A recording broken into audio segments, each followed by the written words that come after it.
The city skyline was a masterpiece as I gazed out from my office high above Manhattan, a place where dreams were made. At least, that's what people told me. The reality. The truth was more complicated. I looked into the glass window, trying to catch a glimpse of myself, a successful woman in a perfectly tailored black pantsuit, neat chestnut hair, eyes tired from weeks of non-stop work. My reflection didn't seem to match the buzz of triumph my colleagues saw in me. No matter how many deals I closed, how many presentations I nailed, or how many clients were thrilled with my work, I couldn't escape the one thing that always held me back. Family. Jessica, my colleague, walked up to my desk with a big smile. "The client is ecstatic, Evelyn. This is huge." I smiled back, my face empty of emotion. "Thanks. I'm glad to hear that." But in the back of my mind, I was already thinking about the real reason I was leaving the office early. I had to attend my sister's baby shower. As soon as I was out of the office and settled into my luxury car, I let out a deep sigh. You'd think with all my accomplishments, the world would see me as something to be proud of. But no, not my family. Not Walter and Helen, my parents. You see, in their eyes, none of my professional achievements mattered because I didn't fit their idea of success. My younger sister, Madison, did. She married young, right out of college, to Jake Harrison, a successful banker. She became the perfect full-time homemaker, pregnant with her first child now, living the life they always imagined for a daughter. But not me. I didn't make the right choices. 2 years ago, I had been on the verge of happiness. My engagement to Noah Carter, a real estate developer, finally seemed to please them. My mother even started talking about wedding details, as if everything was falling into place. Then, without warning, Noah broke off the engagement. No explanation, no reason. And within months, Madison had rushed into marriage with Jake. The whispers, the judgment, they haunted me every day. Why do you always fail? My mother's words were like a constant buzz in my head. Learn from Madison. Everything she does works out. I remember the days I spent trying to live up to their standards. Honor student, athlete, and now a successful businesswoman. Yet no matter what I did, it was never enough. Madison always seemed to receive the affection I yearned for without lifting a finger, while I was always pushed into the shadows. It hurt, but tonight was going to be different. Tonight, I had a plan. I reached for my phone, feeling my sister's name flash across the screen. "Evelyn, where are you? The party's about to start." Madison's voice had that usual air of superiority. "I told you not to be late."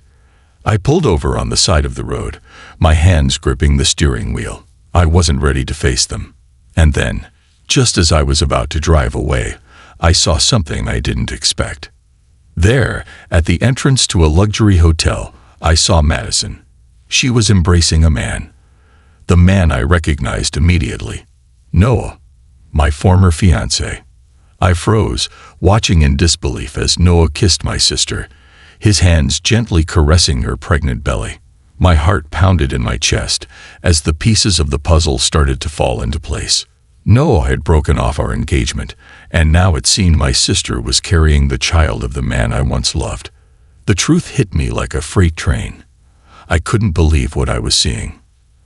And then, the message came through. "Hurry up. Everyone's waiting for you." But instead of driving straight to the shower, I sat in my car for a moment, allowing myself time to think. A plan started to form. I opened my laptop and scrolled through old emails and messages, and that's when I found the smoking gun. Evidence of an affair between Madison and Noah from 2 years ago. My college hacking skills, something I never thought would come in handy, were now proving useful. "I need evidence," I whispered to myself. I wasn't just going to walk into that party and pretend everything was fine. No, I had something they needed to hear. After gathering the evidence, I couldn't help but feel a strange calm. I wasn't angry anymore. I was determined. I called Diana Morrison, a family lawyer I had met years ago. Her composed voice came through the phone. "I need help," I told her, explaining the truth of the situation. How my family had betrayed me, how my sister had taken everything I had ever wanted, and how I had been the one left in the dust. Diana agreed to help me, but we needed solid evidence. I wasn't going to just show up and take the insults anymore. This time, I was going to be the one in control. It was late by the time I arrived at my parents' mansion. Normally, I would have parked right at the front, but tonight, I parked at the curb, a little further away. I took a deep breath before walking up to the door. As I approached, the sounds of laughter and conversation drifted out, but instead of feeling at home, the house felt like a prison. I was about to put my hand on the doorknob when I heard my mother's voice. "She still hasn't come," she scoffed, always using work as an excuse. "She doesn't understand the meaning of family."